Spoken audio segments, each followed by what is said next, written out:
Dans les vidéos précédentes, nous avons vu que la mission sociale est un concept qui reste stable et que c'est vraiment le point de départ de vos activités. À la base, cette mission sociale, vous êtes en train de développer ou vous avez déjà développé un prototype d'idée qui répond aux questions « quoi, pour qui, comment ».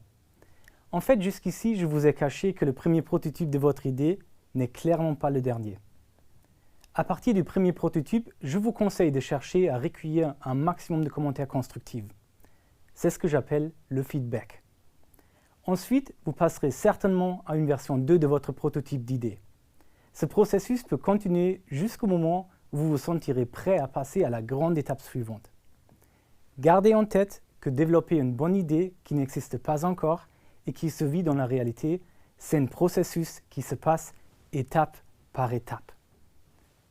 La première chose à faire pour bien profiter de la phase de feedback, c'est de choisir les bonnes personnes à interroger.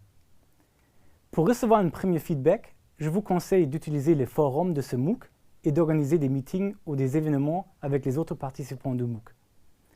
Vous êtes en train de devenir des experts de la génération d'idées et vous pouvez vous soutenir grâce aux possibilités d'échange offertes dans ce MOOC. Bien sûr, même si le chapitre 5 arrive vite, vous pouvez continuer à demander du feedback et à améliorer votre idée bien longtemps après ce chapitre. Par contre, même si vous pouvez récolter du bon feedback grâce aux possibilités de ce MOOC, la règle d'or est de vous confronter au terrain. Je pense que notre réflexe naturel, c'est de parler aux membres de nos familles, à nos amis, aux gens que nous connaissons, à qui nous faisons confiance. C'est vrai qu'ils peuvent donner du bon feedback. Mais les seules personnes qui pensent et qui se comportent comme vos bénéficiaires, ce sont les bénéficiaires. Il est donc vraiment indispensable d'aller dans les lieux où les bénéficiaires vivent pour y tester votre idée. En écoutant maintenant Anthony Molotto ou Charles-Édouard Vincent, vous allez comprendre la richesse du feedback de terrain.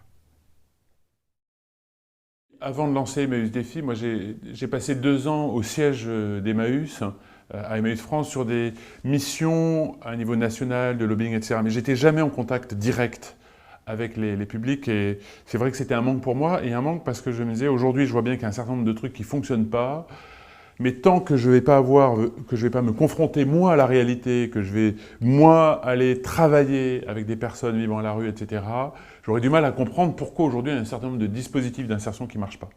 Donc en fait, quelque part, je me suis jeté à l'eau en créant Emmaüs Défi. Ça a été vraiment, je me suis vraiment jeté à l'eau sans savoir nager, quoi.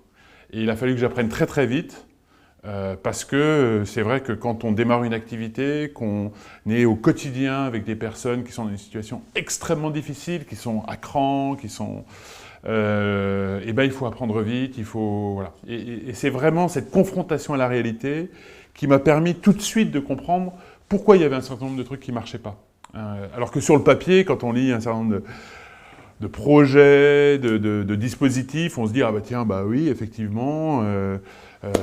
l'insertion par le logement, l'insertion par l'activité économique, classique, ça devrait marcher. Pourquoi pour les personnes à la rue, ça ne fonctionne pas? Voilà, quand on est au quotidien avec eux, quand on est dans leur réalité, dans leur environnement, on comprend tous les blocages. Mais ça a été le terrain et cette expérience qui a duré des années, hein, parce qu'Emmaüs Défi, ça s'est construit avec les personnes de la rue que j'ai embauchées, que j'ai... mais c'est vraiment s'ancrer dans la réalité qui est essentiel. So when you are successful, you live in your own safe and comfortable neighborhood. So the first thing I did was to go out of my comfort zone and go to the slums. I worked with 2,000 drug addicts, gang members, out-of-school youth, and unemployed, and prostitutes. And so tried to understand the problem. I went there every day at 6 o'clock in the morning. And it is for them to trust me and for them to also find hope. And for me to understand their problem. So this was not built overnight. It was 7 years of engagement.